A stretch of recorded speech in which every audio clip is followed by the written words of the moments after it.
Halo guys, balik lagi dalam channel gua. Guys, untuk video gua hari ini, gua ingin menceritakan tentang seorang ibu yang ditemukan sudah tidak bernyawa di dalam rumahnya.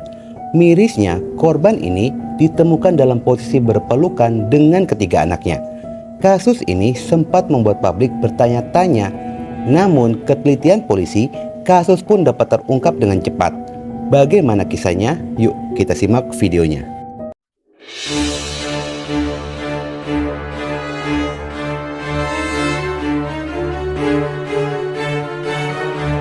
Kisah menyedihkan ini datang dari Pati, Jawa Tengah.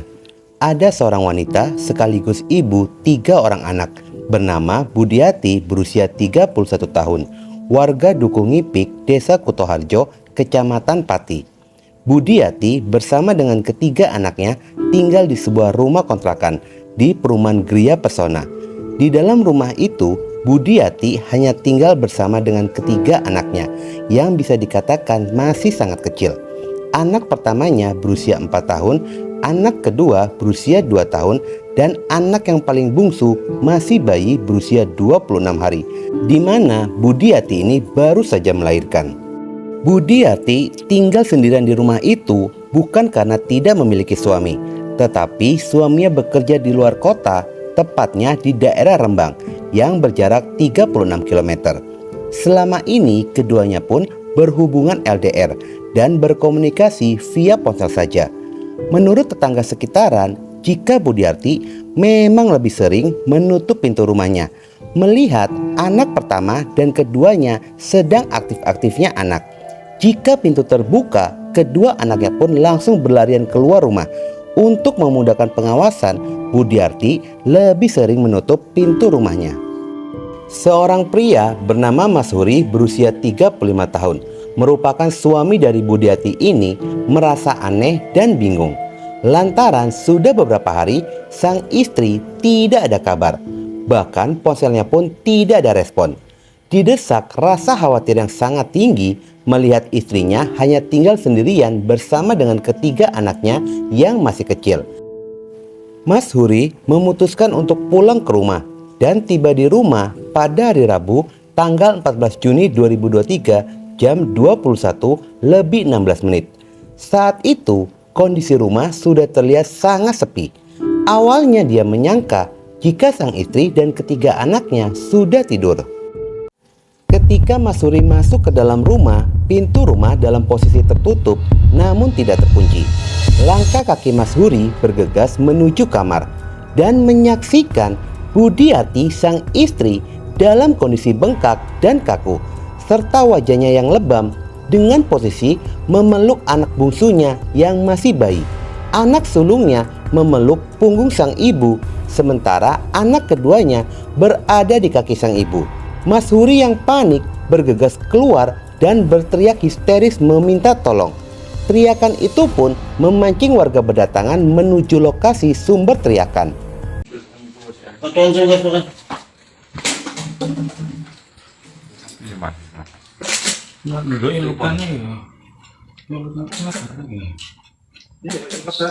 Mas Huri menceritakan kondisi sang istri kepada warga yang berkumpul.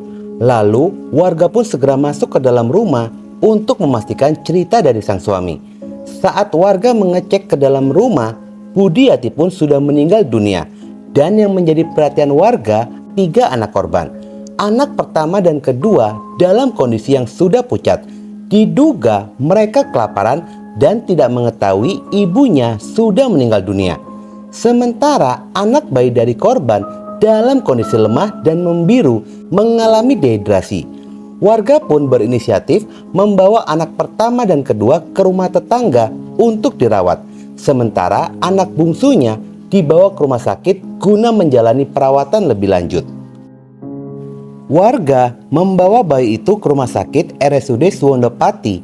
Petugas rumah sakit langsung mengambil tindakan perawatan intensif dan tubuh mungil itu langsung menjalani perawatan di ruangan ICU. Dari ketiga anak, kondisi yang paling mengkhawatirkan adalah anak bungsu yang masih bayi. Pada sisi lainnya, penemuan itu pun segera dilaporkan ke pihak kepolisian.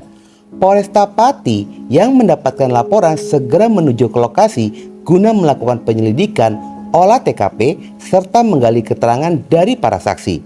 Melihat kondisi korban, polisi belum bisa memastikan apakah korban ini meninggal karena penganiayaan dan pembunuhan atau ada penyebab lainnya. Tubuh korban pun segera dievakuasi ke rumah sakit RSUD Suwondo Pati. Laporan adanya seorang ibu muda yang meninggal di dalam rumah. Kemudian kita melakukan pengecekan, di situ memang ditemukan sosok ibu muda yang habis melahirkan. Nah, saat ini kita sedang melakukan penyelidikan dan pendalaman, termasuk kita juga sedang menunggu hasil otopsi. Itu memang sudah meninggal, dan posisi meninggal itu di depannya ada bayinya. Bayinya juga meninggal. Bayinya langsung saya bawa ke Suwondo. Masih hidup, cuma udah dehidrasi berat.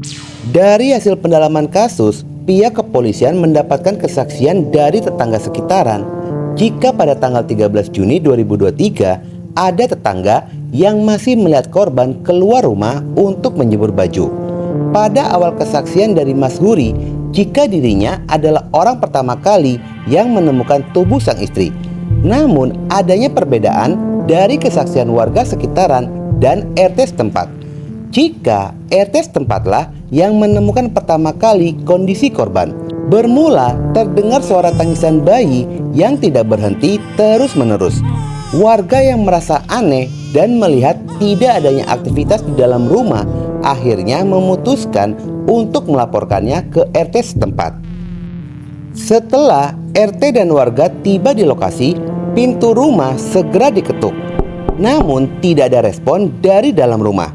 Akhirnya RT memutuskan untuk mendobrak pintu rumah dan mendapati korban sudah tidak bernyawa dengan posisi berpelukan bersama ketiga anaknya. Setelah dari temuan itu, barulah Mas Huri datang dan bertanya apa yang terjadi. Setelah mengetahui istrinya meninggal dunia, Mas Huri berteriak-teriak meminta tolong dan panik. Namun ada gelagat yang sangat mencurigakan. Ketika mengetahui temuan itu sudah dilaporkan ke pihak kepolisian, ekspresi panik tidak bisa ditutupi lagi. Mas Huri membakar rokok, baru 1-2 hisapan, rokok itu pun langsung dibuang. Mas Huri terlihat mondar-mandir lalu berdiam diri sambil memegang kepalanya. Meskipun ada beberapa perbedaan dari kesaksian warga dan suami korban, pihak kepolisian pun belum bisa menetapkan Mas Huri sebagai pelaku kejahatan lantaran kurangnya bukti. Dan polisi pun terus mendalami kasusnya. Perbedaan keterangan ini, polisi berusaha mencari kepingan puzzle teka-teki atas kematian korban. Secara terpisah, polisi kembali mendapatkan kesaksian dari Gunadi, pria berusia 61 tahun ini, merupakan ayah korban, di mana kesaksian ini menjadi kunci petunjuk pihak kepolisian. Selain petunjuk detik-detik sebelum korban ditemukan tidak bernyawa, kesaksian dari Gunadi ini membuka kehidupan antara Mas Huri dan Budi Arti.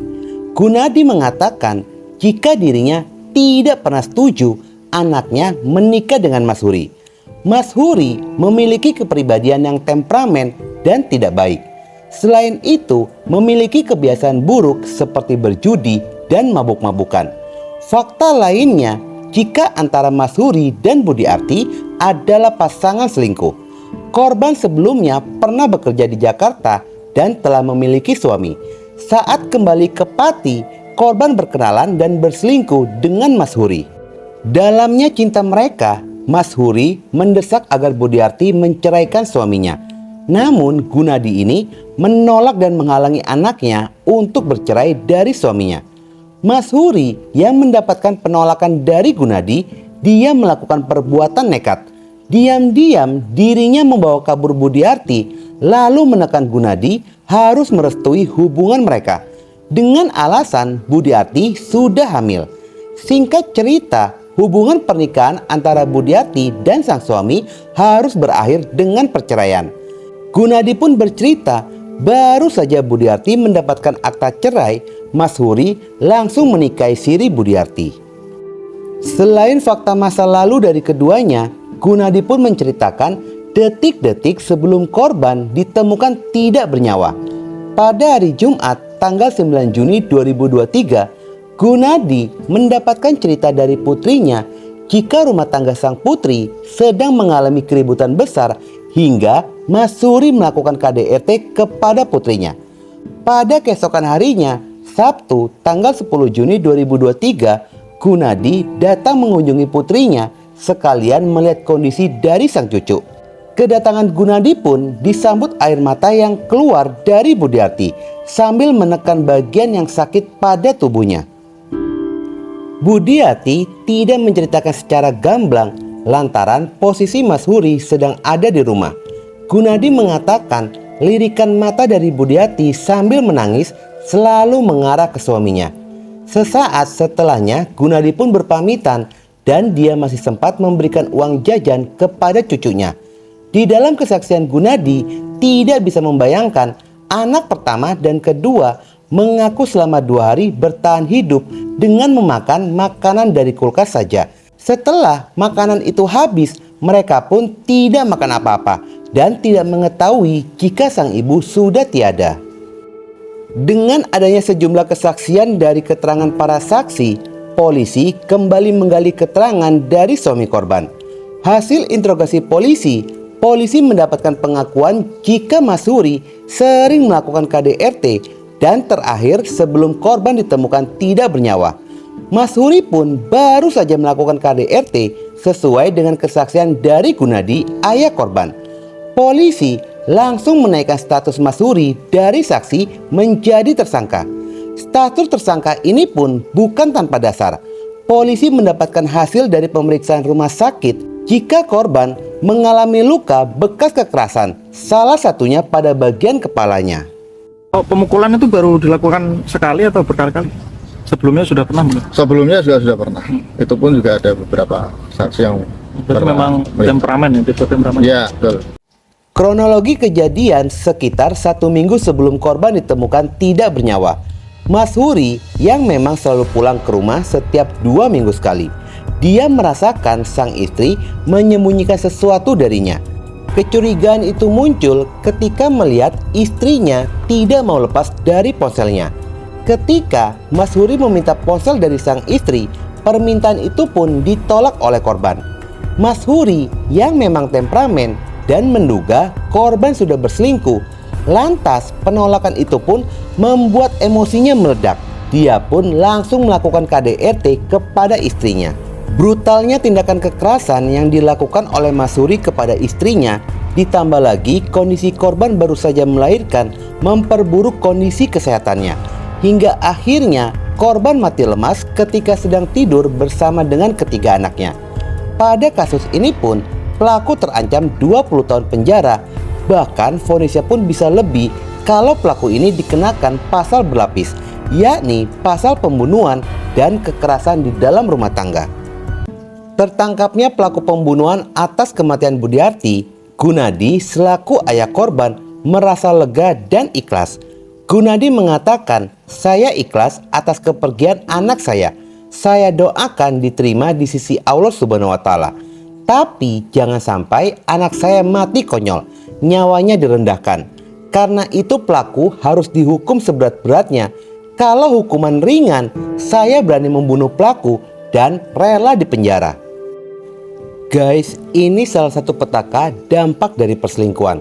Perselingkuhan adalah sumber petaka. Selalu bersyukur dengan apa yang kita punya, termasuk kepada pasangan kita. Karena tidak ada manusia yang sempurna, pasti memiliki kekurangan. Sebaiknya tutupi dan lengkapi apa yang menjadi kekurangan dari pasangan. Oke guys, sekian dulu video gua hari ini. Dan jangan lupa ikuti terus video gua. Oke?